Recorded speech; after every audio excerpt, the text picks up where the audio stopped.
যে ভীতিতে ছিল ব্রাজিল শেষ অবধি সেটাই ঘটেছে মরক্কোর বিপক্ষে। প্রতিপক্ষ স্ট্রাইকার সেবেরির গোলে পিছিয়ে পড়ে সেলেসাওরা, তবে ভিনিসিয়াস জুনিয়রের দুর্দান্ত এক গোলে সমতায় ফিরে হলুদ জার্সিধারীরা। ভক্তদের প্রত্যাশা অনুযায়ী দুই দলের ম্যাচে ছিল টান টান উত্তেজনা। আক্রমণ পাল্টা আক্রমণে ম্যাচের প্রতিটা সময় ছিল উত্তেজনা। সেখান থেকে ম্যাচের ফলাফল নিয়ে বিস্তারিত জানবো রিপোর্ট। ম্যাচের আগে চাপে ছিল ব্রাজিল ফুটবল দল। প্রতিপক্ষ নয় বরং নিজেদের ভেতরকার অস্থিরতা এবং বাকি সবকিছু নিয়ে আমেরিকার নিউ জার্সি স্টেডিয়ামে সেই প্রভাবটা ছিল চোখে পড়ার মতো। প্রথম 5 মিনিটে বলই পায়নি সেলেসাওরা। প্রতিপক্ষ মরক্কোর আক্রমণ সামলাতে ব্যস্ত হয়ে পড়ে মার্কিনিউসরা, তবে সময় বাড়ার সাথে সাথে বলের নিয়ন্ত্রণ নিজেদের দিকে নেওয়ার চেষ্টা করে ব্রাজিল। ম্যাচের 14তম মিনিটে ব্রাজিলের কাছে আসে সহজ এক সুযোগ। বাম প্রান্ত থেকে বল নিয়ে ছোটেন ভিনিসিয়াস জুনিয়র, দুজনকে পাশ কাটিয়ে বক্সের ভিতরে ক্রস করেন তিনি। সেখানে লাফিয়ে মাথা ছোঁয়ালেও ইগর থিয়াগোর দুর্বল হেড জাল খুঁজে পায়নি।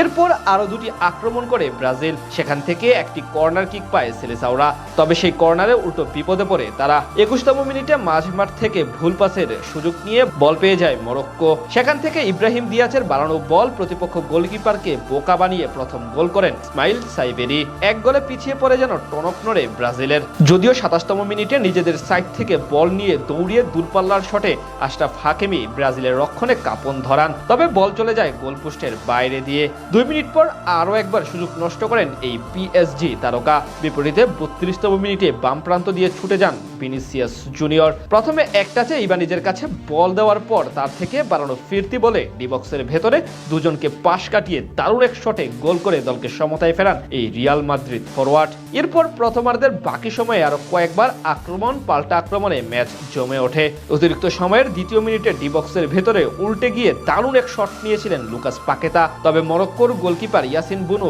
বাধা হয়ে দাঁড়ান সেখানে। শেষ অবধি আর কোনো গোল না হলে 1-1 সমতায় বিরতিতে যায় দুই দল। দ্বিতীয়ার্ধে দুই পরিবর্তন নিয়ে নেমে বলের কন্ট্রোল নেওয়ার চেষ্টায় থাকে ব্রাজিল ফুটবল দল। কিছুক্ষণের মধ্যে জোড়া কর্নার পায় তারা, তবে সেখান থেকে কাজে লাগাতে পারেনি কেউ।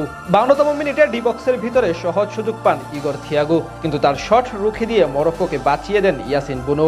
ধীরে ধীরে আক্রমণের ধার আরো বাড়াতে থাকে ব্রাজিল। 66তম মিনিটে ব্রুনো গিমারায়েসের বাড়ানো বল একটুর জন্য পা ছোঁয়াতে পারেনি রাফিনিয়া, সেটি হলেই এগিয়ে যেতে পারত ব্রাজিল। 71তম মিনিটে সুযোগ তৈরি করে মরক্কো, সেখানে সাইবেরির শট একটুর জন্য জালে জড়ায়নি। এরপর আরো বেশ কিছু আক্রমণ পাল্টা আক্রমণ চলে দুই দলের মাঝে মাঝে বেশ কিছু সুযোগ তৈরি করে ব্রাজিল। অতিরিক্ত সময় দেওয়া হয় 10 মিনিট। একেবারে শেষ মুহূর্তে মরক্কোর দূরপাল্লার শট ঝাঁপিয়ে পড়ে রুখে দেন ব্রাজিলের গোলরক্ষক এলিসন বেকার। সেখান থেকে এরপর আর কোনো বিপদ আসেনি দুই দলের মাঝে। ফলে সমতা নিয়ে মাঠ ছাড়ে উভয় দল, আর এর মাধ্যমে ড্র দিয়ে 2026 বিশ্বকাপ আসর শুরু করলো ব্রাজিল এবং